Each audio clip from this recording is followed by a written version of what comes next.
All right, ladies and gentlemen, welcome into another edition of Almost Football presented by FanDuel. FanDuel, the number one place to bet on sports anywhere in this country, anywhere on the planet, really. You know, there's a lot of states where you can't bet on sports, but even in those states, FanDuel is still the number one option, believe it or not. Right? Well, not enough people. I mean, you can't bet in Texas, but I'm going to claim FanDuel is number one here. Like, let's put our flag down for FanDuel is the number one place to bet on sports in Texas. Why is no one doing that yet? Like, someone has to be first to it. Might as well be us. Sure. Let's put our flag down for FanDuel is the number one. It's the number one place to bet on sports is in Texas, and with FanDuel, that's how that rolls. We are here after conference championship weekend, and the only thing that I can think of is just, well, one, snow. Actually, snow is definitely what I can think of. A big one. Snow, ice. I'm stuck in a just sheet of ice right now. The entire. Oh, you got it good down there? Oh, we got it. Well, here's the funny thing is that they said it was going to start like Friday at midnight. They were like, as soon as the clock strikes 12, get inside for the next 6 days. It's going to get crazy. I wake up on Saturday. It's just like it's a little rainy outside. And I was like, are you kidding me? The storm didn't even happen? This is ridiculous. Oh, boy. Like, I'm walking around outside, I go to the store. It's like, it's cold. But I was like, this is insanity. And, you know, too, there's a lot of people that are living in Iowa listening to this right now. And they're like, we have 45 inches of snow outside. What are you talking about? And I'm not saying that's better.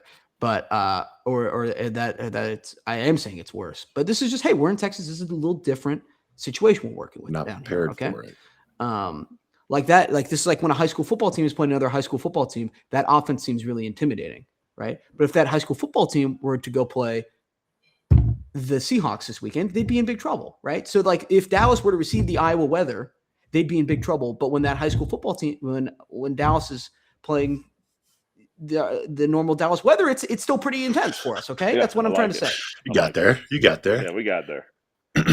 Joey, do we need a quick Ken Palm before I let's right the ship here. Can we get a quick Ken Palm before I continue my weather stories? 162, boys. Who's the 162nd ranked team according to Ken Pomeroy? See, here's the problem with these is that my brain goes straight to the MAC for every single answer I was from gonna say, 100 Mac to or 312. yes. So I'm going to say that is clearly Utah Valley University. No. Okay. Valparaiso. No. We're in the Ivy League. That's Columbia. Ooh. I feel like people forget about Columbia being in the Ivy League sometimes. New York played City, baseball there one little time. Harlem. Yeah. How was that, Joey? It was a fantastic experience. Kind of a interesting field. Cool campus. Is it not In a the baseball city? field? Yeah. Is it just? Oh, it's in the city. Okay. It's in the city, and it's just surrounded by concrete, but the outfield was nice. So That would make a lot of sense, being that it's in the city. There's a lot of buildings. there's like an overhang. Sure. Yeah. But yeah, no, the weather didn't come until Saturday. And then when it started, oh boy, it was just raining ice. It was just for 12 hours, and it never stopped. And then now there's just a whole sheet of ice on the ground. And like, I'll give them dedication to this. All right. This was maybe the most dangerous thing that they could do was schedule Luka's return during this storm, because people still went to the game and showed up in big numbers, and then they all drove home from the game. So like heading up, it's way worse up north, like an hour north of the stadium, where all the the big residential communities are all up there. This is in Iowa. People are going to love. This is how the driving's going in Texas currently. It was getting so bad, right? Everyone's driving on the one side of the freeway, right? That people were turning around on the same side of the freeway to head backwards, assuming it was going to get better there, try and like get off the freeway or do something about it. So not only is it like you're driving on a sheet of ice, there are other cars just coming at you at the same time. Oh boy. So it'll be over here soon though, and it's not anything that bad. Like, so it is kind of interesting though. Like, after, I remember in January one year in Iowa, it's like 5 feet of snow. It was crazy. It took me like an hour and a half to get my car out of the snow, and then here there's like a sheet of ice, and it just paralyzes everything. It's completely worse. I think I saw in Iowa City, if anyone lives there that listens to this and wants to confirm, it was like -45 on Friday. Whoa. Or wind chill, or feels like -45, something like that. Pretty nuts. So that was going on. Maybe, I mean, it was cold. That's pretty. Negative 45. That is cold. So yeah, we're thinking about ice. We're thinking about storms, and we're also just, this is just that time of year. Cold weather. Your team is losing. Your team's season is ending. Maybe one more football game. It's the time of year you're in your thoughts and your feels, melancholy, depression. And then you see a Masters commercial.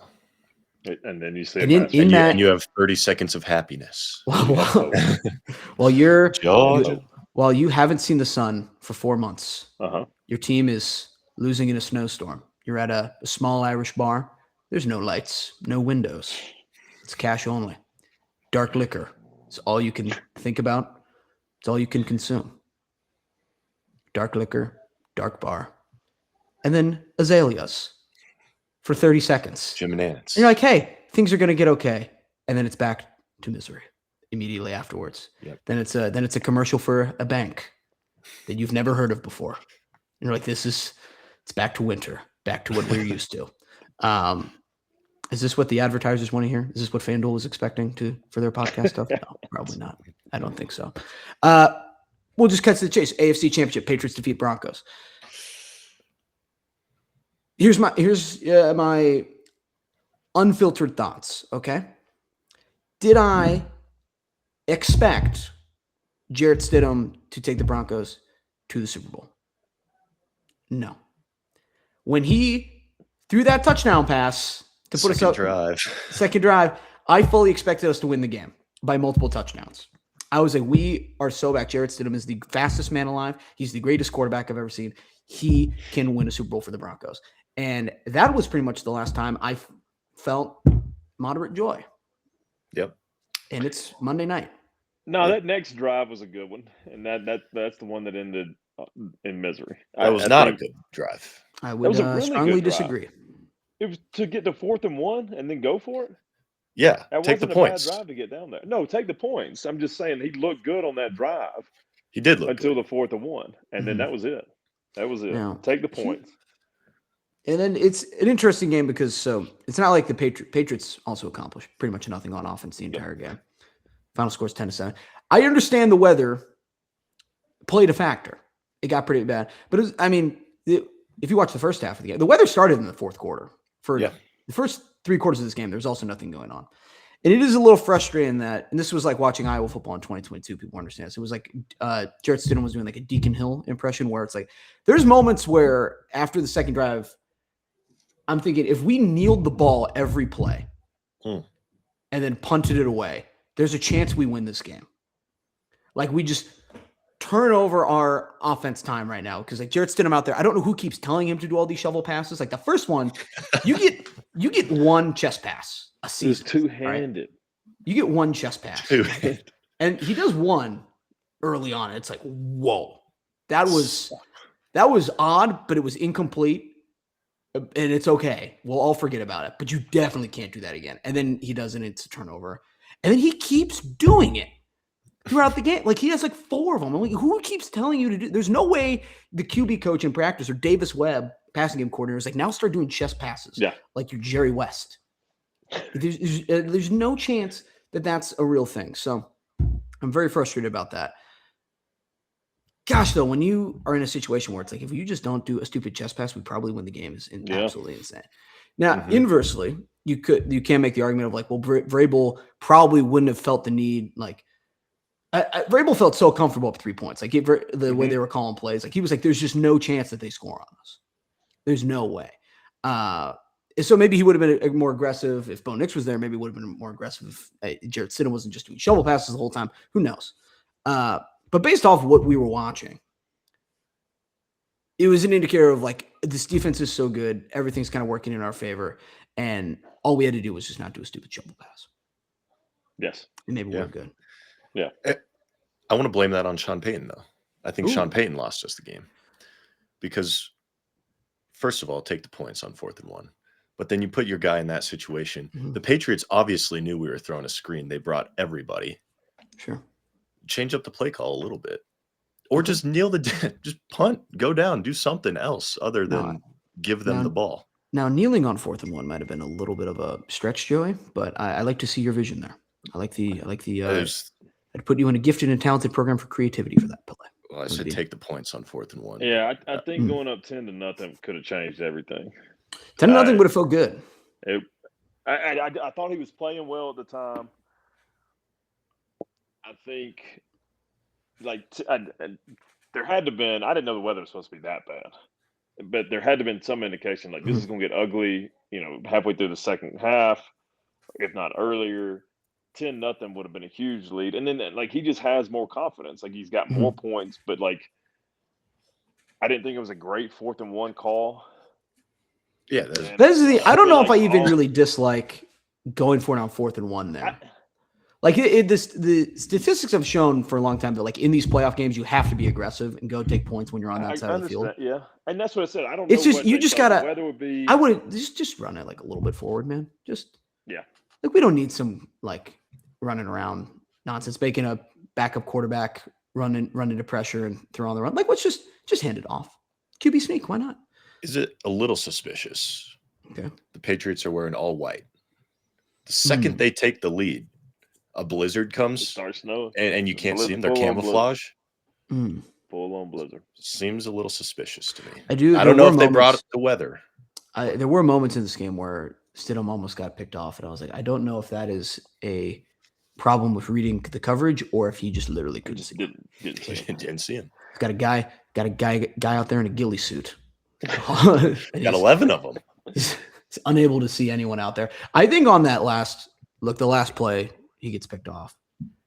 I genuinely think out there he just didn't know where the guy.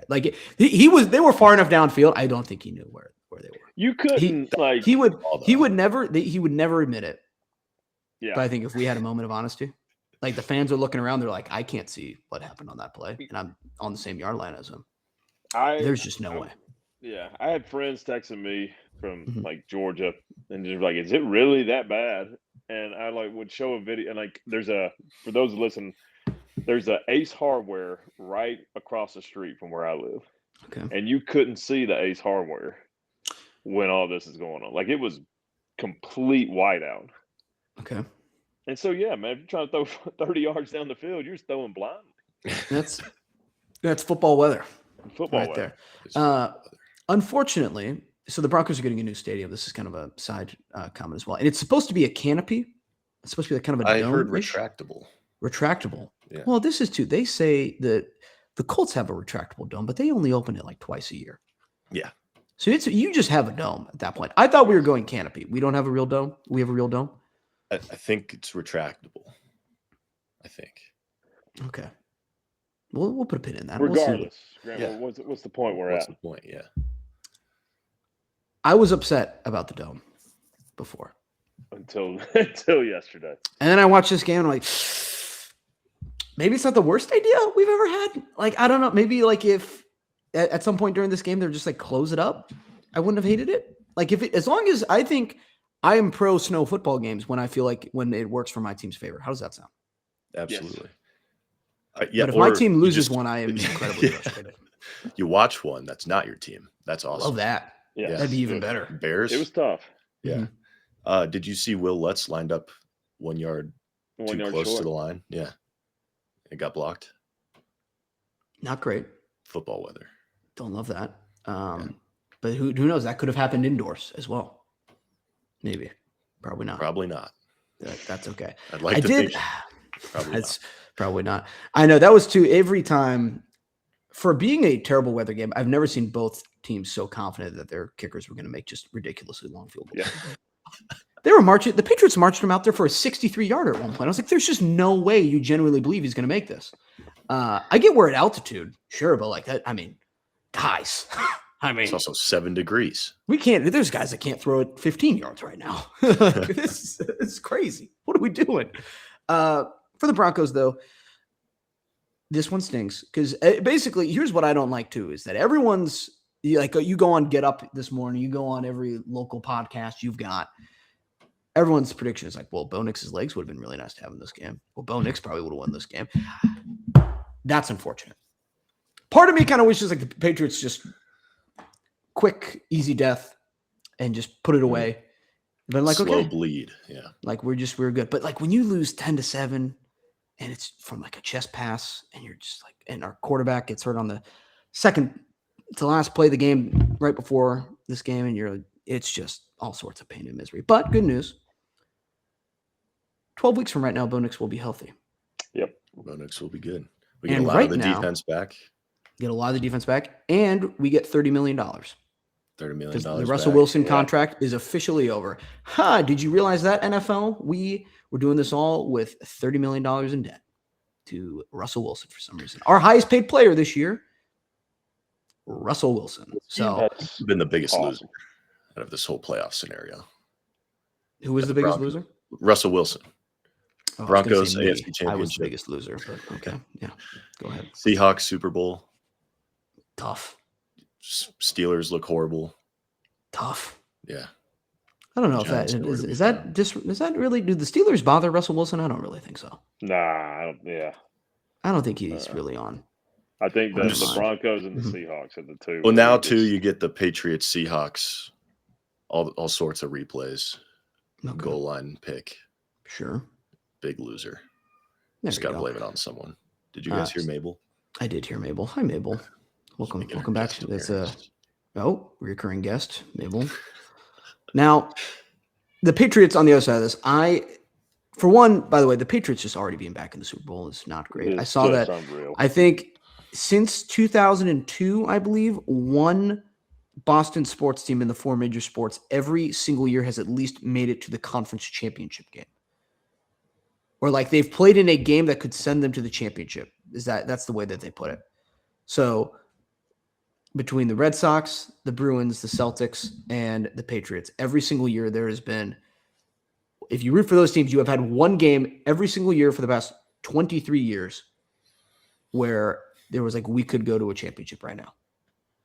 That must be nice. That's insane. Those assholes. Mm-hmm. Is it also, how does it always work for them? How does it always work? I don't know. They got rid of Belichick. They got rid of Brady. They were bad. I saw them be bad last year. Mm-hmm. 2 years. They tried Cam Newton. They tried everything. Well past his prime. They tried Jarrett Stidham. Now, I don't know. So yes, this is, it's since 2001. My apologies. It's even longer. 24 years. 25 years. So this is just what we're doing now. We're back to Boston's just going to be here. And good thing their quarterback's super young. They've got a bunch of assets. Vrabel just got there. They can pay people more. I guess it's just frustrating. Like, it's kind of, we did all this football just to get back to Patriots Seahawks again. Took us, we waited months for this. I don't know. It's a little. Everyone's all excited. The Chiefs dynasty is finally dead, and the Pats are just. This is what they got. We killed the Chiefs. What you wish for. We killed we allegedly killed the Chiefs dynasty just to bring back the Patriots dynasty. Yep. Well, now there's going to be an argument of we talked about this before, of like, if they just win another championship this year, of like how long can you go without winning a championship, or how many players can you overturn for it not to be a dynasty anymore, for the dynasty to be continuing? Like, can it be the same dynasty if it's a different coach, or like all the players are different? No, this is a different dynasty. No, this is a different dynasty. This is the Kraft, or can it just be the Kraft dynasty? It could be the Kraft dynasty. I don't know. There's definitely a Boston sports thing still ongoing, which is, I'll be honest, I thought it was dead in like the late 2020, like late 2010s, like around like 2018. You said it was 23 straight years? It's even more. It's 25 straight 25. This is Boston teams have not gone more than 1 year since 2000 without playing in a game or series that could send a team to the finals or a Super Bowl. They've kind of gone in waves though, because it was the Sox and the Pats at the same time. I mean, I could read all Celtics 26 and the Bruins kind of. No, we don't need to do that. Bruins have like the one where it's like, we're doing our part, but it was 1 year, and then it was, or they had two. They went to the let's see, they have the President's Cup season. No, they lost in the first round that season. Okay, they have three. So they did 2011, 2019, and 2013. Doing their part. Bruins, I feel like they don't bother me as much in the Boston sports world. No. Bruins don't really. We've only seen him 3 times almost. Yeah. Tim Thomas, fun goaltender. People don't talk about him enough back at that Stanley Cup team they had. That's all I'm saying. That got a great reaction out of Zach. His eyes To really. be honest, I don't know. Don't know puck like that. I guess his eyes really sparkled. Patriots. I think they're a good team. I think it's incredible what Vrabel has done in the past year. I think the biggest loser of this game is the Tennessee Titans. We talked about this when they fired him. I still can't believe they did it. I don't know Is that the worst head coach fire in? I'm going to give it past 10 years at a minimum. Why not? Yeah. We've had the best hire and the worst fire. I wonder if he would have taken the Patriots job anyway and left. But yeah, I think when they fired him, I feel like I remember the three of us talking to me like, what the hell are they doing? Okay. Like that's as good as it's going to get. Yeah. And then now they're like, oh shoot, he turned our 4-1 team into a Super Bowl team. Yes. Where are the Titans at right now? Terrible. Cam Ward. Looking for a new coach. You think should they call Vrabel? See if he comes back? Call him back. New stadium coach. Could impress, turn some heads, Nashville. This new up and coming city, Nashville. A lot of people want to come here, coach. A lot of people want to hang out. Are these Patriots the worst team to ever make a Super Bowl? The worst team to ever make a Super Bowl. I'm going to guess. At least in the last 10 years? No. This is a good football team, man. You think so? Yes. I don't know. I still have my doubts, and they're in the Super Bowl. I think at some point, if you get to the Super Bowl, you can't be horrible, right? Yeah. But it's hard. I mean, you could argue is that the potentially one of those Bronco teams we had. I wonder, Joey, get in the Super Bowl was yeah. If you get sucked into thinking they don't have like a star, like they're good at almost every single position. Like they don't have a lot of weakness. I mean, their offensive line was supposed to be the weakness, and like Denver, they kind of made ways around it. Now, we can get to it. I think Seattle's just absolutely loaded, but no, I don't. This is a really good football team. I think Drake May's going to be better 3-4 years from now than he is now. But he's not. I don't think he's necessarily a star, but he's up for the MVP. No, I'm just saying, like, it's maybe that can't have anything nice. No, Joey, I think this is a very, very good football team. They have what feels like a B or A minus player at every single position. There's not a lot of drop off. I agree. I'm just, everyone's talking about the schedule. They did beat some good defenses in the playoffs, but they also beat hurt Justin Herbert, CJ Stroud with the worst performance of all time, and then Jared Stidham. I've never been a fan of like that argument because they're playing in a Super Bowl and the Broncos aren't. I agree, and I think I always think that's an easy outlet. Like people try to say that about the Nuggets run when they won the championship, and I'd like to argue that's one of the best teams of the past 25 years. But they played the 8 seed Heat and whatever. I'd never been a huge fan of that argument. In Joey's defense, that the Nuggets argument was like a lot due to the seeding, but then it's like, oh, they just beat a bunch of nobodies like LeBron James and and Anthony Davis and Jimmy Butler, and so I think it's a little different, but I bring it up just because that's the most recent one I can think of. When who's better at their comparative sports, LeBron James or CJ Stroud? Correct. You are right. It hadn't been. It's a hot debate right now, but they're playing the Super Bowl and the Broncos aren't. No matter if they're playing against Bo Nix or Jared Stidham, we're not watching the Broncos in the Super Bowl. I think I only bring that up just because it makes me feel better to say that's how they got there. Even though they did beat professional football players who get paid to play this game at the highest level. Paid to play football. Despite what you might think, CJ Stroud was paid to play in that game. By who is questionable. That's the better question. That is the better question. But I think if you look at even mid-season when the Patriots are making their run, I don't think we even talked about it. Am I surprised the Patriots in the Super Bowl? No. Not from what you saw from a lot of them this season. No, I'm not surprised they're playing in the Super Bowl. Okay. They also did have a last place schedule, though, Zach. They're still playing in the Super Bowl. Played the Jets and the Dolphins twice each. They're still playing in the Super Bowl. I still know. Yeah, I know. I don't think they're winning the Super Bowl. I don't think they're winning the Super Bowl, but they're still playing the Super Bowl. So let's talk about their opponent then. The Seahawks, they beat the Rams in, I'll be honest, really fun game. Really enjoyed this one. Great game. Before it even started, this could be the best day for national anthems we've had in a long time, between Nathaniel Rateliff starting off for the Broncos and then Zach Top, just magical starting off this game. So incredible stuff if you stuck around early for the national anthems, both of these. These Seahawks are pretty good. I'll be honest. They're really good, this team's pretty good. I do think really good. The Rams kind of shot themselves in the foot with the punt mishap. I will say, like, that's just the Seahawks are just a team that you can't do that against for sure. And the Rams still had chances to go down and try and win this game regardless, but that couldn't have helped. Definitely not. Seahawks Dodo played right back at him though with the Tyreek Woolen stuff. They had a dodo off. They had a mid-game dodo off, Which is there. Do I not understand how that works? Because dodo's like fairly extinct for a long time, but I see dodo plays on the field constantly. Happens all the time. Did they find a dodo? Are they trying to bring it back? Probably not. I'll be honest. I just can't imagine someone was walking around Cleveland and was like, "Was that it? Did you see a dodo run through John's backyard the other day? That was pretty crazy." I don't think that's going on. If that's what you're asking, I'm not a whatever a bird expert is. What are they?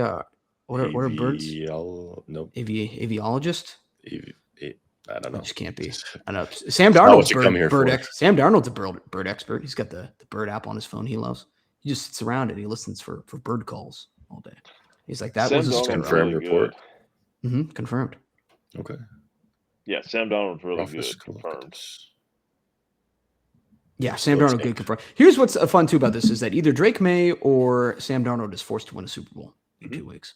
One of them will have to do it. And I'm kind of rooting for Sam Darnold. I'll be honest. I think I'm kind of rooting for Sam Darnold. Absolutely rooting for Sam Darnold. Mainly for my own takes, because I was saying a long time ago that Sam Darnold, like Jets, Panthers, what if we just gave him a chance with someone competent? What if we just allowed him to do it? And look what happens. Too, like, I think you got to feel a little weird. Like he was fairly successful with the Vikings, and they told him to get lost for JJ McCarthy. 9. No, what, 9 wins or JJ McCarthy? 9. Those losses are. It's okay. Those losses are on JJ McCarthy. They're not on 9. It's a totally different thing going on over there. Gosh, I can't believe it. Have the Vikings not played a game in that long, or JJ McCarthy hasn't? I feel like I haven't heard a lot of quote unquote 9 discussion. Thank goodness. Okay. What even else happened in this game? Let's see here. Matthew Stafford. He's still my MVP in the books here, but absolutely. Is he going to get this close ever again? Do we think he's got another? Is he going to retire? I don't think he's going to retire. Do you remember when the season started and we didn't even know if he was going to play football? We didn't know if he could stand. Well, you remember also people were saying that the real Matt Stafford's been dead for months and that this was a cloned Matt Stafford. Oh yes. There's no way he could be this healthy already. This is clearly a clone. That was always circulating around the message boards going on there. This is, I don't know, mainly my thing with the Rams is that, look, I think they're an incredibly well-coached team. I think they're an incredibly talented team, but beating them 3 times in a row is pretty dang impressive too. Like that's, I think, speaks so highly to Seahawks. Beating any NFL team 3 times in a row is impressive, but especially when the Rams were good. Like I think the Rams are still like a top 5 team in the NFL for sure, even despite that they just are allergic to beating the Seahawks. They got close to it a couple times, but that Seahawks defense just makes the difference, I think, ultimately at the end of the day. Also, Kenneth Walker III just does some stupid stuff out there. Is that just he reminds me period of, end of sentence? That's all you got? Yeah. No, I was trying to think of his last name. He reminds me of the kid out of Boise State that played for the Buccaneers. First name Doug Martin. Okay. Oh. He's just so short and like that juke move he made on the Rams player to get the first down near the end of the game. I was just like, you got to be kidding me! Yeah. Like cut it back upfield. Yeah. That's an NFL player against another NFL player, and that looked like a high school play. It did. It really did. Here's my thing going into the Super Bowl now. We got 2 weeks to think about it. Everyone and their mother is going to take the Seahawks. Correct. and especially at that number. Is this a you plug your nose and take the Patriots kind of thing? And we don't have to commit to anything right now. So just plug your nose and take the Patriots, or is it like sometimes everyone's right? Seahawks by 40. This could be anger. Do you Be think sadness. is there anyone like even on like the equipment staff that was there for the last Super Bowl that was Seahawks Patriots? I'm sure I don't there is. know. Yeah. Was there like About one guy 10 that years like works ago? in the cafeteria and he's like, Yeah. do this for me, destroy them? I don't know.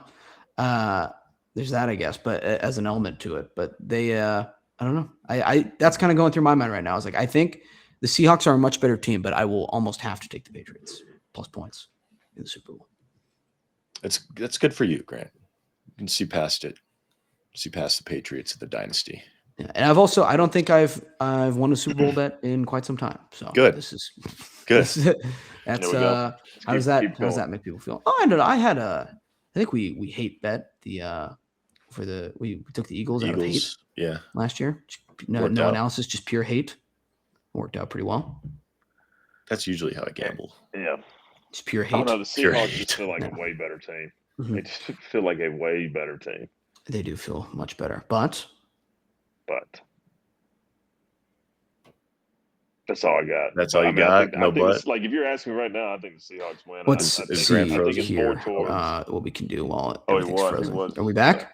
You're Yeah, frozen. we're back, You said but and then Yeah. froze. and it froze, and your finger was pointing at the screen. It was pretty dramatic.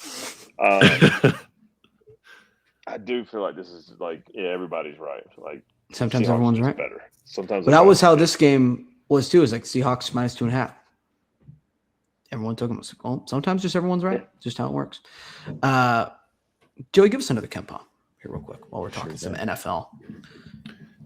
Can you tell me the 266th ranked team? 266. How far deep? Where do we go?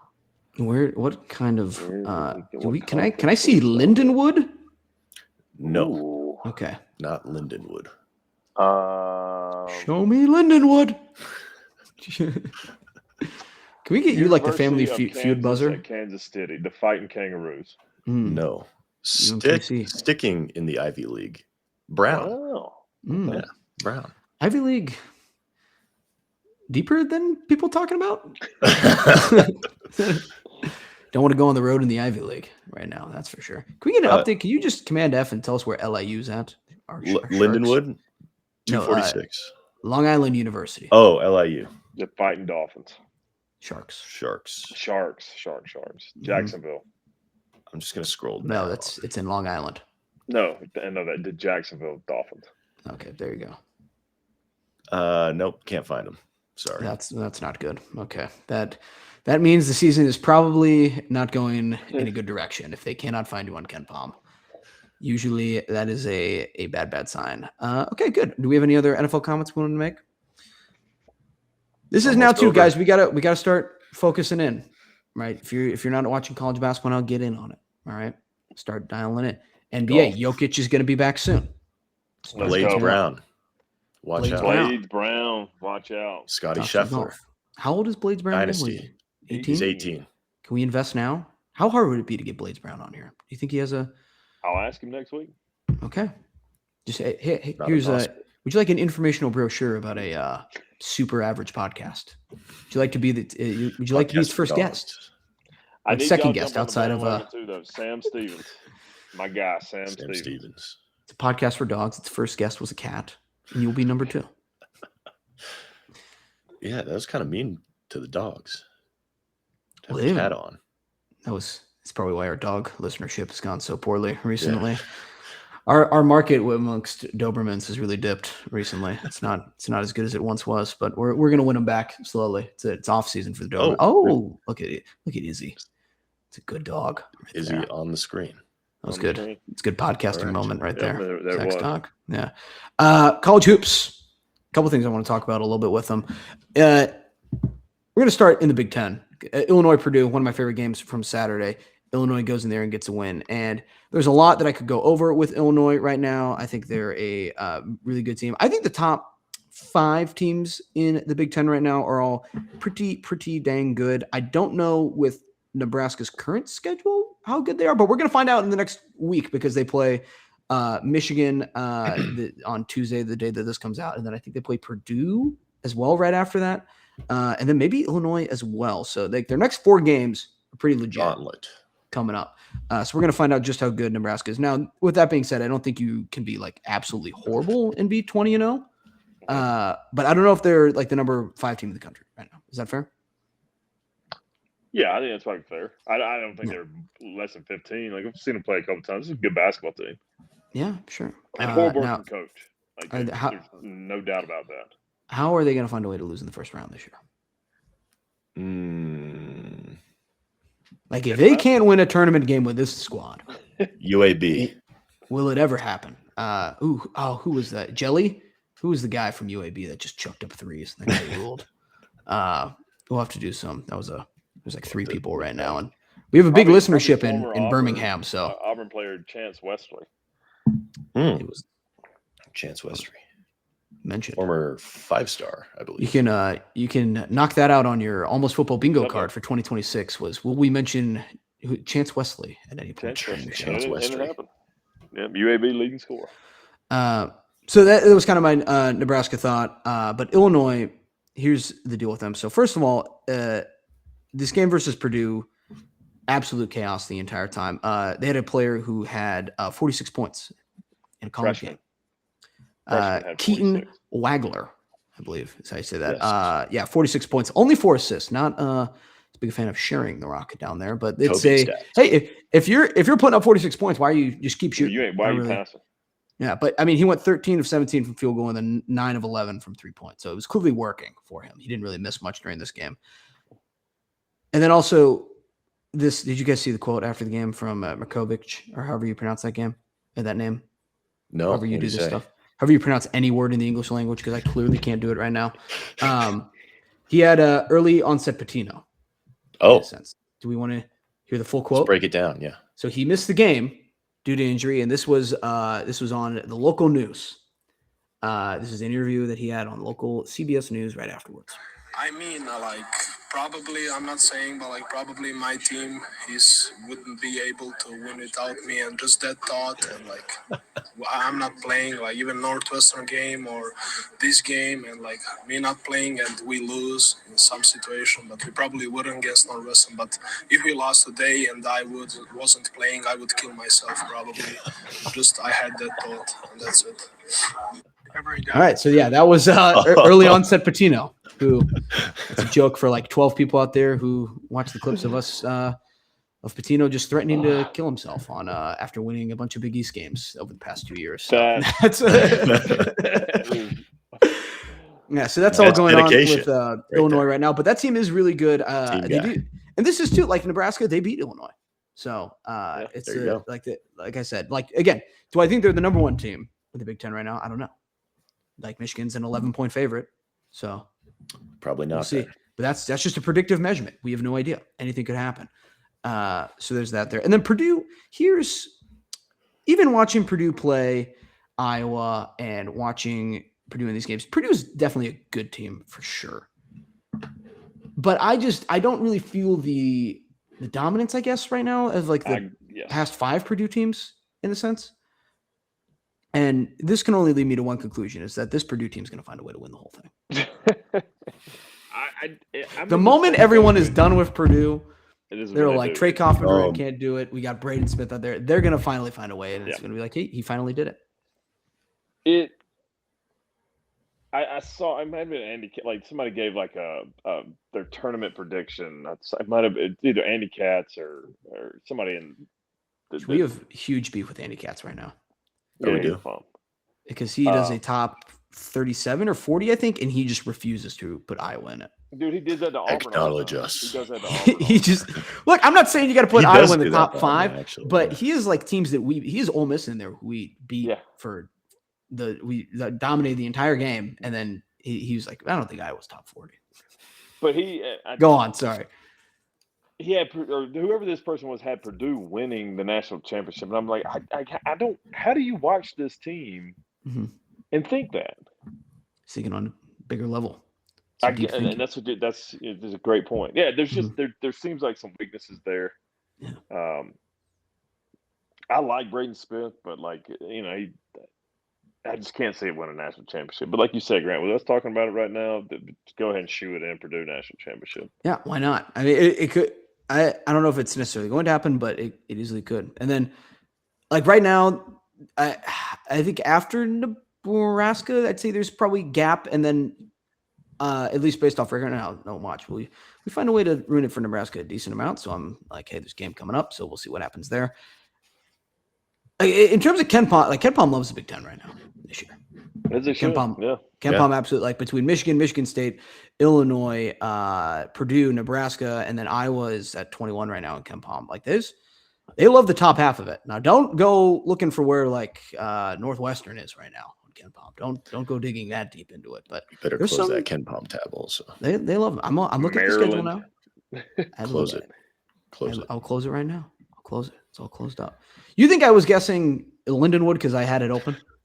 No, we got to keep the integrity of the show together. We do. We had some. I wonder accountability. How many of those voicemails do you think are calling out Zach for potentially cheating at the Ken Palms? At least 3. All right, I like it. Call in and give your thoughts on it. Let's see, what else do we have here? Duke, I think, might be good this year. I'm going to go out on a limb. Crazy statement. We just watched Duke Louisville today, and it was just a absolute ass beating for all 40 minutes of this game. It was never close. It never felt close. And Louisville too, as like nationally right now, I feel like is not in the discussion enough from just like the average basketball fan, I guess, of like that they're sneaky, just been back for a year and a half now. Like I don't think enough people have given that really enough attention, but they were as gone as could be in this game. This Duke team is really, really good, and I'm scared that Duke's gonna finally do something. No, not this. Yeah, I didn't think there was enough balance on them. I thought there was some major weak spots. The Boozer kid is really, really good. That would make sense. Potential, probably supposed to be number 1 pick is probably pretty good. But they're really good. They're just I think the ACC is still down. Like, and I think that's been Duke's issue in the past couple of years. Is like they'll play 20 straight games against nobodies, and then they'll start having to, it'll tighten up pretty quick in the tournament. But, which is so weird. We say this about the ACC now. What happened over there? It's terrible. And do we do whose fault is this? Syracuse step up, figure that out. UNC. They renamed the Carrier Dome to like the Spirit Halloween Dome over there, and then now they just can't figure it out. What's going on, guys? Who even? Because what you had? I mean, what are they missing really over there? I don't think it's anything. Like you it was just kind of like you had like 6 pretty elite ones. It wasn't ever like, oh well, at least they have Boston College to play. Yeah. At least you don't want to go to Chestnut Hill in February. Actually, you do. It's beautiful there that time of year. It's really dude. Winter over there. Go check it out. I think 6 is then the foliage in October is pretty nice. Miami would always have a pretty good run, so you could always have like a 7 or 8 that was pretty consistent. But now, I mean, it's 1. Yeah, I will say North Carolina looked better against Virginia, and then I don't think Virginia is like. We've seen some darker times for Virginia basketball. Don't worry, but this is like this bad. Virginia team's fine. But I was impressed by North Carolina for the first time in like a little bit. I was like, hey. But then they went out. Went out and got smoked by both California teams. It's not great. not ideal. I'm going to cross that off on my whole coming up on North Carolina. So we are going to not do that segment at all.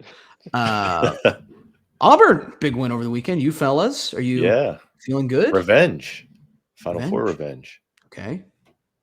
I'm feeling better. I mean, I'm sure they're not I'm sure they're just like, dang, I'm sure they're like, oh, man, I wish we had this one instead of the Final Four. That's right. Who would ever it's the little wins, Grant. All right. So sometimes you just need to take revenge on the people who beat you. Totally in the Final Four. They're playing decent. They're figuring it out. They're figuring out. I'm happy this team didn't fold because that was my biggest concern when we weren't playing that stretch at the beginning of the SEC. But yeah, we've had 2 pretty good games back to back. I just kind of see what's going on. Keep it rolling. We've got some dudes. Keep it rolling. It is January. It's almost time for Joe Lunardi. I've got it pulled up here. Auburn and Iowa, 8 and 9. So we got to keep our eyes on that. I did. They said that they might send them to Oklahoma City. That could be trouble. Got to keep our eyes on what if this podcast gets canned right before March? Some contracts coming up here this spring. Are we getting the go ahead? Are they going to extend us just for one hypothetical game? Or are we getting canned because of it? Who knows? It could be. Make sure you share this so that we don't get canned. No, I was impressed, guys. I thought it was good. It's a good win. There we go. Big 12. Here's my thing with the Big 12 right now. The Big 12 right now in this week in January, while we are waiting for the Super Bowl, this is buy the stock now, like buy low time in the Big 12. I think Arizona's clear one. Okay. Like they're number one, like every single metric right now. I don't understand this too. Like I feel like this Koa Pete guy is pretty good. And then I don't understand where the NBA draft stuff comes in because he's like ranked as like the 15th pick right now. Can you like in my brain, I can't name 15 players better than him, but he's still, I don't know how the draft works. It's probably a bunch of French guys that they're picking instead, but I have no clue. You're muted, Zach. Sorry about that. As I'm ranting. Yeah, he's got an NBA body right now, but the skill set isn't, and he's just like physically more mature. The Bradley kid that's currently on the screen if you're watching this game, and the Burris kid, those are two really, really good basketball players. Yeah, this could be live if we wanted it to be, but it's not. Well, you brought it up. Koa Pete he's really, really good. I think he just balances that. I think he's not a superstar, and I think he's on a team that is extremely balanced. And it's kind of like the Auburn team from last year. This Arizona team, they got 5 guys that can score the basketball. And that is so hard to defend in college basketball because most teams don't have 5 guys that can defend. And Koa Pete is a freshman with an NBA body, but he doesn't have a full NBA game. But still, he's still bottom of the lottery first round. Like he's still playing in the NBA next year. Yeah, I'll take it. Pretty good. But yeah, he's not the Boozer kid. He's not the kid from BYU. He's not the kid from Kansas. And I think there's some pretty like 1 through. I think Sturts is a better potential NBA prospect. Here we go. When it comes to just overall game, winning the fans. There we go. I know. I'm just giving you realistic of what it is. He's got a more complete game right now than Koa Pete. Yeah. You should break that down for us. Sturts versus Koa Pete. We've talked about it. No, I'm going to do that. Yeah. A couple times. Okay. But I mean, Koa Pete can be like, he's got a body to defend. He'll fill out in the NBA. He could potentially be an Isaac Okoro guy who plays in the NBA for 12 years. Maybe only averages 8, 9, 10 points a game, but is still playing 30 minutes a game. Okay. And that's my Koa Pete breakdown. There we go. So with the Big 12, they have 6 teams right now that are pretty good, and then it drops off a little bit. I guess I mean you're a UCF guy, you're believing in them, but in terms of like the rankings and stuff, that's what that would tell you. I don't think as much as I'm making this like buy low argument, I don't know if it's worth buying like low on like Cincinnati right now, especially there. I've never seen a coach go to war with the media more over nothing than Cincinnati right now. Every single week he's like, no one believes in. All we're worried about is this team, and no one believes in us. So it's like, well, it's because you're 2-5 coach. It's not a lot to believe in. He's like, we have one of the best teams in this country. I'm like, but you don't. I don't know. Losses. I mean, coach, I'm not going to sit here and tell you I know more about basketball than you or anything, but it's just a numbers game at some point, Either way, here's the deal. You've got Kansas at 14. Houston just lost. They're at 10. What's stopping me from just like buying back in on those guys? Like, when are we ever going to get Houston at a number like this? Like, when am I ever going to play? When am I ever going to be able to buy low on Houston? Or even Texas Tech? Hey, 11. Like, let me buy low, or Kansas. Like, BYU. Kansas has enough talent. Like, you can't really count them out. Like, Kansas is one of those programs where they just have so much talent all the time. Like, I got to take them somewhere. BYU. I mean, this is people are going to wake up and be like, oh, it's buying on BYU, and they're just getting smacked right now at home by Arizona. So I don't know if maybe we'll bring up BYU the next podcast. We can buy in on BYU. Why not? But that's kind of perfect time to buy. I feel like if you're picking like teams 5 and 6 in the Big 12 right now, that's a good time. Like if you're thinking futures, it doesn't even have to be a Big 12 future. Cause like, I'll be honest, Arizona is going to be hard to take out. But like if you're like, hey, in the tournament, like I need a team to go on a run, think about that. Think about this conversation we're having right now in March. That's all I'm saying. Fair? Who do you think's going to remember that? Nala, probably. Nala. I mean, that beautiful dog's making a bracket. Yeah, and I think I'm going to do Houston though. I think I'm going to stake my claim on Houston right now that I still believe. I still like what I'm seeing. I don't care. What do you guys think? Do we have odds on Houston? If there was only some kind of gambling sponsor on the show that we could figure that out. I'm looking. Okay. Just Houston gives teams in the tournament so many problems. Plus 1,300 most teams for the whole thing. Plus 1,300. They're just such a tough out. Here's the math for everyone. If you put a $100 on Houston right now, 1,300. You would win $0 because they're probably not going to be able to do it. It's a lot of. Didn't we do a Houston future on this show already? We did. Out for us. What was our other future? Was who do we do? Was it Utah or who was our Big 12 team that we said don't look now? Oh, Houston. No, it was Houston football. Yeah. It was Houston football though. Okay. Yeah. Do we're forced to Should put we a double future down? on? We're forced to put a future on Houston sports until they win one. Can we see the Rockets right now? NBA championship? Yeah, I can figure it out. It can't be. Oh, I don't want those. It's probably worse than it's way worse than 13-1. I'll be honest. But yeah, why are you signing that, Joe? Yeah, Houston's a fair pick because they just give you so many problems in a tournament. You can't prepare for them. And I know what you're saying right now. It's like buy low on the number 10 team of the country, Grant. Really, but hey, yeah, like you couldn't have gotten 13 all of last season. So I don't know. Rockets are plus 1,800. What are the Nuggets right now? I like Sengun. Plus KD 550. Plus 550. Yeah. We got a plus 100. That's to win ridiculous. The whole thing. Yeah. We kind of got the Nuggets got to win some. We got to win the sports book back a little bit over the next few months. I think we will, but I don't hate that price. Jokic comes back soon. Ish. Hopefully. Kind of. I think it's next week. Maybe is Jokic week. Been missing that guy. It's like a part of me's. He's been looking dapper on the sidelines, by the way. I don't know if always is. Yeah. Professional. He's a professional player. He is Coach Jokic out there. Coach. Or do we want to just shout out Peyton Watson real quick? There we go. Unbelievable. I love it. Okay. And then my last college basketball thing is that did you see John Fanta was going at war with the people in the spaces again over St. John's?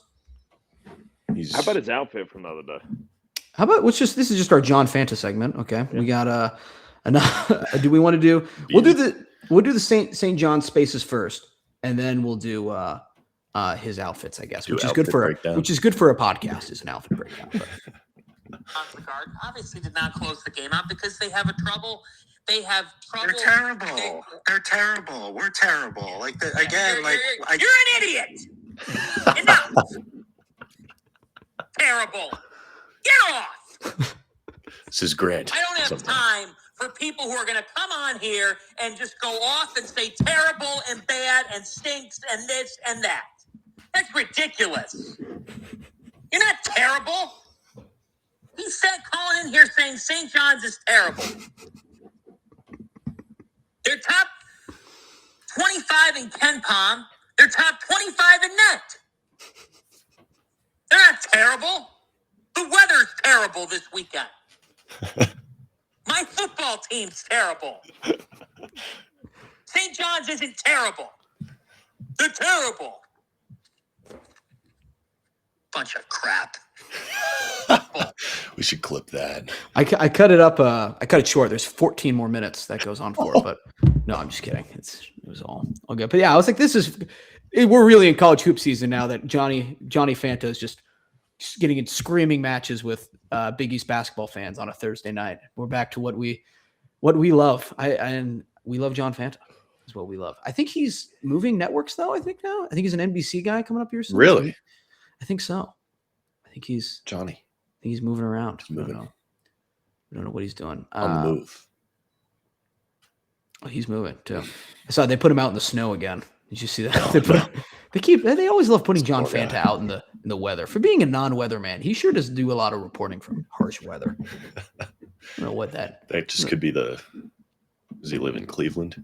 He does. Yeah, Cleveland. he does. Could be that. He just might be outside. He's just going outside for more than outside of a window of 3 months a year. So that's what he's doing. Do we want to talk Australian Open real quick? Some tennis? Just be all you. I'm trying to catch up with it. I've been trying to catch up with it the past day. Taylor Fritz, absolute meltdown the other night versus Lorenzo Mercedes. But Ben Shelton, masterclass performance. How's Sinner looking? I'll be honest, Sinner, he looks kind of injured out there. Give him a steroid massage. If he needs to go get another massage ASAP. He was having a lot of cramp issues. He's still rolling. And he'll probably find a way to make it to at least the semi or something. But he's been struggling with the heat right now in Australia. This is where Australia might be getting a sneaky little, like, I don't know if you guys are as tough as we thought you Australians were, because they're like they're delaying matches a full day because the weather's like 95 degrees. Wow. And I was like, hey, that would never happen at the US Open. All right. We'd move the match up. Yeah. We would move it forward. As soon as it hits 10 p.m., though, you have to wrap it up. Oh, there's no curfew at the U.S. Open. Oh, they'll which one is that? Yeah. Wimbledon. Oh, okay. Wimbledon's the same too. They're Soft. like, it's too hot and it's 85 degrees. It's beautiful. They have to end it.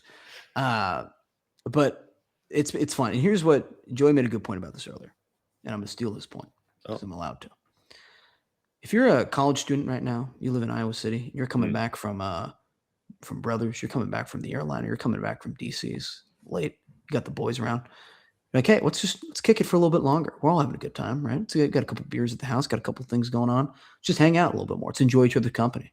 Graduations later this year. Like, we don't get to do. We won't be able to do this as much anymore. Throw on the Australian Open, and just get to watch it live. It'll be the best. If you don't like, a lot of people don't like tennis, but if you get enough, if you're coming home from having a great night and the Australian Open is on, it's the only sports on. You're like, this is, and it's live. Yeah, you can use the FanDuel app live. Like, this is the greatest sporting event I've ever seen. It's perfect. So I had that experience this weekend. It was awesome.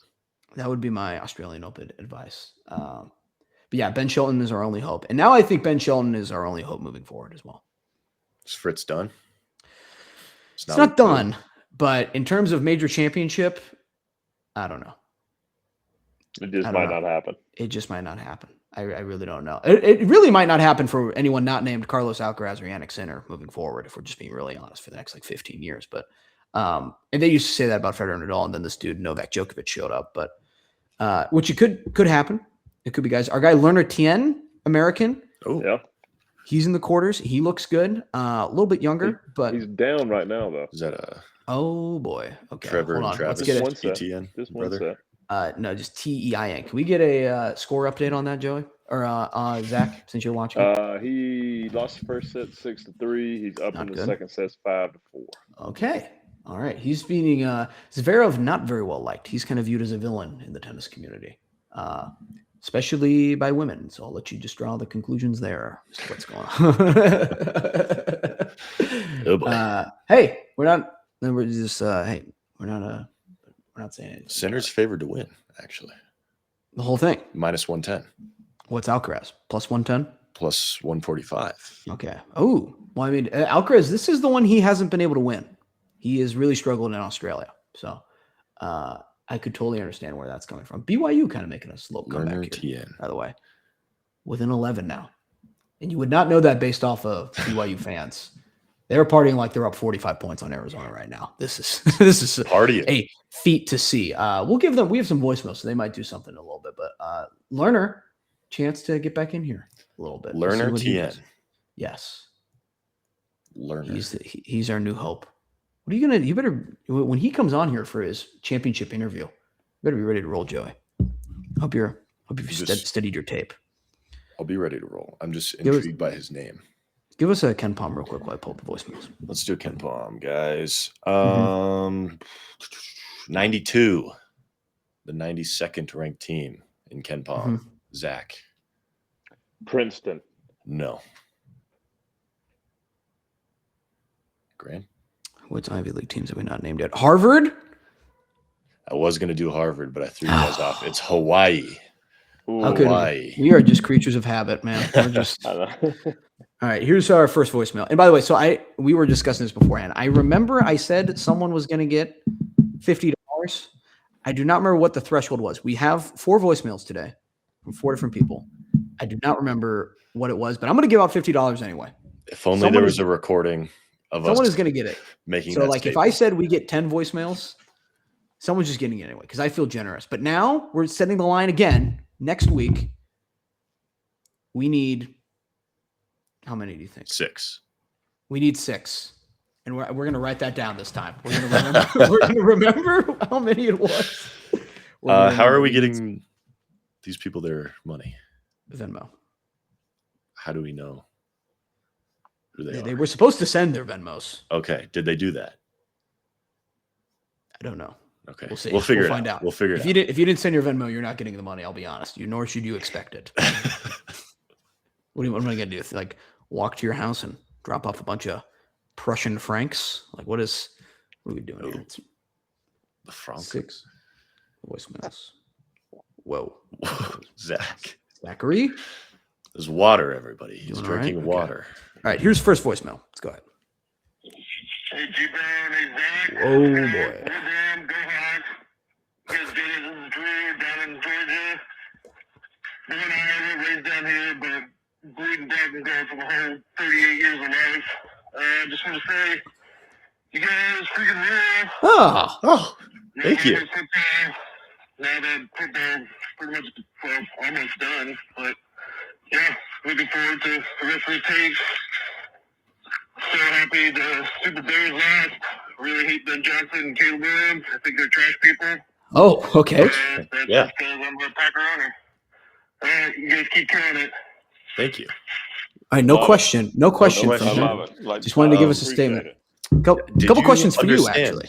The statement. We'll go ask questions for our boy there. One, was that recorded on a potato? I don't know. We love and appreciate your voicemail regardless. Also, White, was he? What time was that sent in? 10 a.m. Okay, it's up and down. Quite a bit of work, cruising along. I would like to know why you hate Caleb Williams so much, or Ben Johnson. Yeah. Are you a Bears fan, and that's why? Or you hate them because they lost? Perhaps a Packers fan. There we go. That was our questions for you. There we go. But yeah, Georgia born, Zach. Does that mean anything to you? Like it. Yeah. Hey, close to home. Probably a good person. Yeah, close to home. Okay. All right. Second voicemail. Here we go. Gentlemen, it's voicemail time. Yes. Huge fan of the podcast. Thank you. Actually grew up with Drake. Kulik back in Iowa. Nice. Way back in the day, and then moved down to Grant's neck of the woods to listen to y'all's podcast every time I'm driving to work in Dallas. There we go. Thanks, man. It was a recommendation actually from my dog, who says it's his favorite podcast, and he never misses an episode. So, thank you. Shout out to him. He also wanted to have me mention that he hopes Cleaver's lawn care business takes off, so that Cleaver can actually pay Grant for carrying the walk-on show. Thank you. I got 3 questions for y'all. First one being, if you could interview anybody who's currently live on the podcast, who would it be? Y'all may have different answers. Okay. Second question, what is your most embarrassing story from college? And then third question is, Grant enjoys dabbling in the FanDuel betting space. Mm-hmm. What is your worst bad beat? Mine personally is Joel Embiid. He had 6 rebounds and that was your first mistake. Parlay. Yes. That bum could only get 5, and I will never bet on him again. Well, there you go. At least you learned. That's about it. I will hang up, but if I somehow win the $50, I would like to place that on Broncos money line this weekend instead of Magic. Thanks, guys. Big fan. Oh, sorry about the last bit of that voicemail. We didn't get that far. For you. Appreciate the callers. We have a couple questions. We'll go try and quickly through these because I do like these questions as well. So we're gonna do it off the top of your head. You get one interview right now. Don't think. Just go Zach. Dan Patrick. Joey. I'm thinking. Yeah, we weren't supposed to. I want to interview Marty Supreme. Are you saying the original? No. Ping pong player. It's I'm based saying off of Chalamet as Marty Supreme. Chalamet. Okay, so thank you for just not taking this segment seriously at all. What was your other answer? Was one of our who's the horse that we hated so much over the summer? The fraudulent horse. I believe it was It was a political name, wasn't it? It's very political. Oh no, we loved Sovereignty. Oh, Sovereignty was an Sovereignty was the cool horse that kept on upsetting the horse that we disliked. That everyone was supposed to be like unbeatable. Was that a political statement? Was that we just got real political? No. Grant, who's your interview? Roger Federer, not even close. Nice. Have to because it's unattainable. There are people that I would really like to interview that I think are attainable. Like I'll be honest, as long as I'm with walk-ons, I think there's a totally non-zero chance I interview Kirk Ferentz at some point. There's a totally non-zero chance. Sure. But I don't think Roger Federer even has ever watched an Iowa football game before. And maybe that's our new goal: is get him. Why does he like? Does he like it? I'll see him in April, so I can at least throw it out there. There we go. Well, you can ask him. Hey, I'll ask him. That's our second one. So who was it? Blades Brown and Roger Federer are two people that were they will receive informational brochures. If it was fictional, oh boy, fictional people. I mean, gotta know what Mickey Mouse is up to behind the scenes, right? I mean, we have to, right? Fictional people. I think interviewing like the Joker. I mean, scary. We've seen what happens when you interview the Joker. Two bombs go off at different parts of the city with one of them's the girl you're secretly in love with, and the other one's the mayor who you have to save. It's a tough decision you have to make. Most embarrassing college story? Was that the second question? Most embarrassing college story. Probably can't share that if I'm being honest. So I'd like to be employed by the end of this show. I don't know. Times I've gotten most embarrassed. Geez. I'll be honest, a lot of my stories in college, I didn't really feel a ton of shame for more than one reason or another. I was just because of I'll say I was in the stadium for 4th and 31, ready to rush the field. So that was embarrassing. Yeah, embarrassing for me. Oh, if it's just football, I mean, when we lost the number, I couldn't say what actually is. But. When we were the number 2 team in the country, and we lost to Purdue, was up there as one of my most embarrassing moments. Man, just total embarrassment. Man, I don't even really remember. I don't have anything appropriate. I don't know. Yeah, I was gonna say I don't have anything that's like super easy to share, like stuff in class, maybe. I don't know. This is a bad answer to your question, man. I'm really sorry. I don't really know what I'm to think of. Yeah. I don't know. I mean, super embarrassing. Zach, you never had any like embarrassing plays or anything? Mm-hmm. You remember college? Nothing worth I think be like story time worthy. Yeah. And I think like morally, I'm in the same boat. Like a lot of stuff I did in college, I don't know if I'm necessarily embarrassed about now at 41. Like, I was just living, having a blast. Yeah, like I don't know. Like at the time, I was probably like really embarrassed if I like spilled a drink on myself or something. But now I don't even remember it. Think about it. But yeah, like playing ball or anything like that, I can't think of anything that was just like blatantly like. So embarrassing. Oh my god! In a summer league game, I played with a coach from another D3 school. He was a great player. Mm-hmm. He kind of tripped, and the defender kind of got his hand caught in his shorts. Mm-hmm. Oh, and he kept going one direction, and the shorts went the other direction. And there was pecker flying. But that wasn't cheeks out. Me. Yeah. Oh, cheeks out. Yeah. That's hilarious. And he was like a prominent D3 coach in the area, and it was pretty damn hilarious. But like, it didn't happen to me. But that's a pretty good one, though. That was a pretty good one. Yeah, but great question. I just, like I said, I don't know if anything there's worth appropriate to say on this family show. We're ever at a bar and grabbing a beer together, fan. Oh yeah, we can have story time. We'll tell you. Call this number back and be like, hey, here we go. Yeah. Nevada losing to Dayton. That was the first thing I thought of. Yep, that was. that was mine. I think that's one of the last times I've actually made a bet. That was 2 years ago, and I was just like, I can't do this. Can't do it anymore. I vividly remember coming back from a break from school for the it probably was the Maui. It was probably a different. It's probably like Bahamas or something, some different game. But during feast week, and I was with Joey at the time, and it was. Like everyone knew I had a certain total, and Joey looked at me. It was like, "Oh, just like the one thing you can't have happen here is like an offensive rebound or something." And I ended up it like missed the over by like 1 point because exactly what Joey said happened. Yeah, so. My fault. Tie break right now for Lerner Tien versus Zverev. Oh, and that is exactly what you don't want to happen. That was that didn't look good voicemail though. Yeah, those are some really good questions. One of our better voicemails we've had in a little bit. Should we do? We might have to start keeping track. Voicemail of the year. Okay. That's a good one so far. Yeah. Did he Go leave over his at Venmo? Festivus. Probably not. I'll be Well, if you want to call back and leave your Venmo next time. Okay, let's go right here. I can already see this guy is talking about Caleb Williams. Is this the same guy? Could be. Hey, Gary, Grant, whatever your name is, Okay. I've got 2 bones to pick with you. Oh, First off, if somebody offers you to take a ride on a fire truck and spray the hose, you go ahead and you do that. You take that offer. Matt Kane, one of the most loyal friends I know, I would have got you a ride on that fire truck. Number 2, if you're going to say that you'll never forget a play like Caleb Williams throwing the ball in the end zone, and you're going to say that Colston Loveland caught the ball, He did how about not. you at least get the tight end right? That was Cole Kmet. He clearly did not. Yeah. Thanks. Yeah, I didn't realize that till the next day too. I was like, oh, I just completely said the wrong guy. It's okay. Hey, I stand by this all the time. If there was way too much, by the way, of just me talking on the internet in general. There's way too much of it. 2 is that if you just talk for long enough, we've been doing this for an hour and 10 minutes. I've said at least 30 wrong things already. Oh, I do. 100%. It happens all the time, and I don't even notice half of them.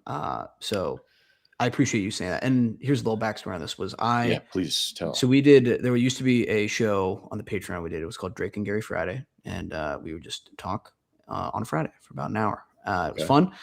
We went through a phase of doing top 5s. Wanted to do top 5 cars. I'm not a huge car guy, so in my top 5 was just like fire truck. That's Pretty awesome. Cool car. Would love to. And one of our very nice listeners works on a fire station, is a fireman, I'm guessing, or has a connected to a fire station. He said, hey, I live in this town in Iowa, and if you want to come drive the fire truck and spray the hose, you can come do it whenever you want. You didn't do it? I don't live in Iowa anymore. And at the time, it was hard, like as a college student. Grant. I didn't do it, though. Grant. Apparently, it's open, and I'm guessing this is his friend. So there's that. I agree with this loyal listener here that you got to take that. If you even get a chance at riding on a fire truck. I have ridden in a fire truck before. I have not sprayed the hose. Did you get a honk the horn? I don't know. I was like 3. There's photo evidence of me doing it, but also would have been kind of crazy if they let a 3-year-old spray the hose. That would have been irresponsible. Let's do the last voicemail here. Hey guys, this is Jake in Nala. Yes, Jake and Nala. Anyway, did I hear correctly that Zach was a fellow Division III basketball player? And Grant, I think, did you start off that way? I could be wrong. I thought I heard that. But I just wanted to know, I played 3 years of Division III basketball myself and tore my body to shreds. I had 2 hip surgeries. I just wanted to know what Zach's Division III basketball experience was and where he played at. So that's all, guys. Thanks. Zach? I played at Valley Forge University. I started my career off at Kennesaw State in Atlanta, and then I made the jump to D3. I absolutely loved it. I loved every minute of it. I wasn't familiar with D3 basketball. I just wanted to play, and I played and played for an outstanding coach that I follow every game to this day. I still talk to a lot. I still talk to a lot of my guys 20 years later. I think it's made me kind of shape like my business career and how I think about things.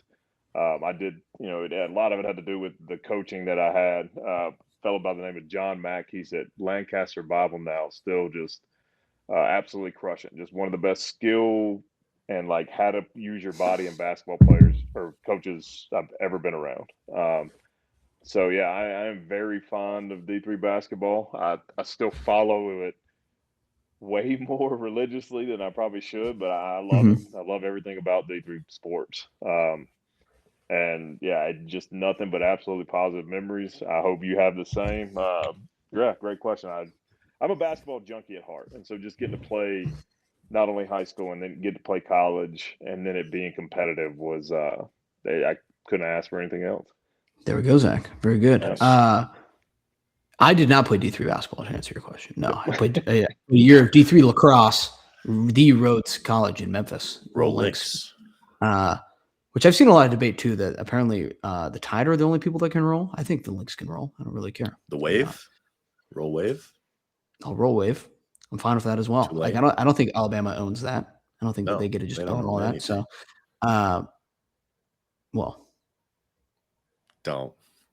they don't. No, they own. Stop. What? A lot of Crimson Tide shirts. Yeah. They own a lot of those. Roll Tide Willie. They own do they? Is he contracted with Alabama? Did he say he was quitting Alabama football recently? I don't know. DeBoer brought him on the practice squad or on the field one time. I don't know that was the smartest thing. But. I can't believe that didn't translate to a national championship. How could that have happened? BYU is within one, by the way, right now. Should have bought. We should have bought. Oh, and the camera just went out. What just happened? Oh, they tied up. I think he got okay. We're gonna keep answering. We might. Okay, I'm gonna talk D3 hoops while this goes on for a little bit. But regardless, Division 3. Here's what's fun about Division 3 is that in a lot of there's high level play going on. Like I don't know if any D3 team is going to beat Arizona right now, but there's some pretty high level players, right? What makes D3 hard though is that for most of the schools, no one cares about the game succeeding. Yes. No. It's not because it doesn't make the school a ton of money or anything. It doesn't make them any money. I mean, it loses most of them money. So no one is the game has to happen or the practices have to happen. So you'll be at a practice, and this is different than basketball. You'll be at a practice and there's just lightning striking 100 feet away from the fields, and no one cares. No one is stopping it. That's Division 3 sports. It's also we played in the Southern Athletic Association, where for some of you that might know, Seth Wallace used to be who is our current associate head coach at Iowa, is a fan of Center College, where where it was hosted. So there's that.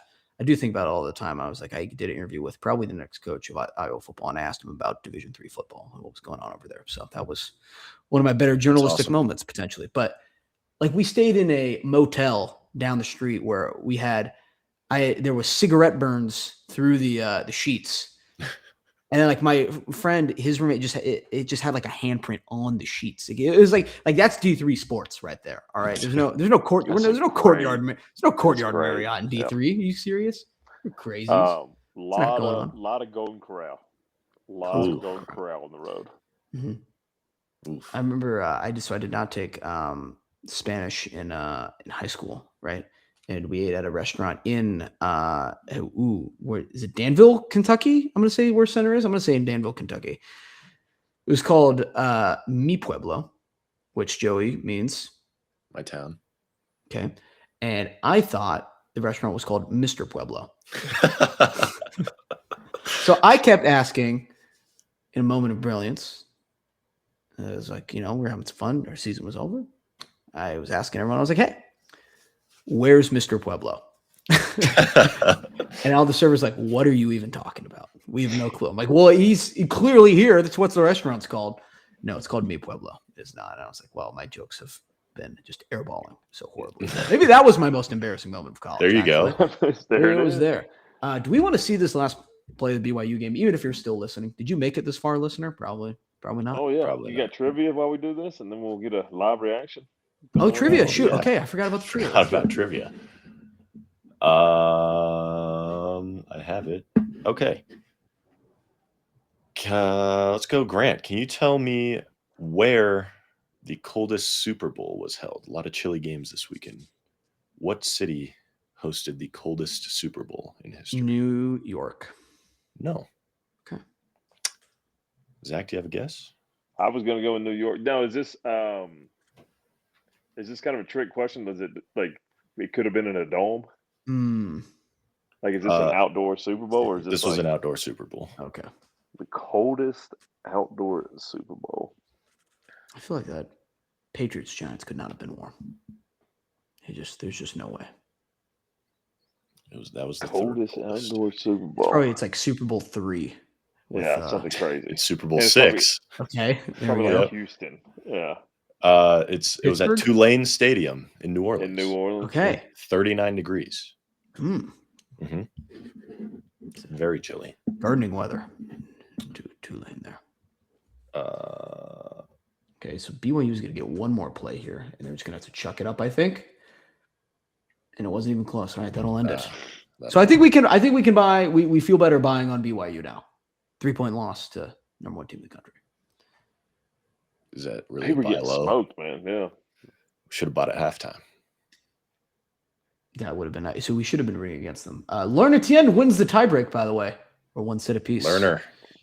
This match will end probably. There's a chance that this match is not over by the time this comes out. If you're listening, this comes out at like 3 a.m. I think usually is what I put. It could still be going on. There's a totally non-zero chance. Go watch. Go turn it on right now. See if it's still going on. Joey. Zach, which team committed the most turnovers in a single Super Bowl? Is it the Broncos and John Elway against the 49ers? It is. Yeah. 8 turnovers. Yeah. Joey, we're What having, was that? a nice week. 55. That's also the largest loss in Super Bowl history. Is it 55-10? It is. So it's on here somewhere, and I don't have it. 55-10. Yes, 45. Is number 2 Seahawks Broncos largest loss? It has to be. I think it is. Yeah. Man. Maybe it's a good thing we didn't make it. I don't know. I would never say it's a good thing to miss the Super Bowl, but boy, those. Or is it Bears Patriots? Is there a gap? I don't have the list. You don't have the list. Yeah. It's okay. All right. Well, that's our show. Thank you for sticking around for all 1 hour and 20 minutes of it. We will see you next week.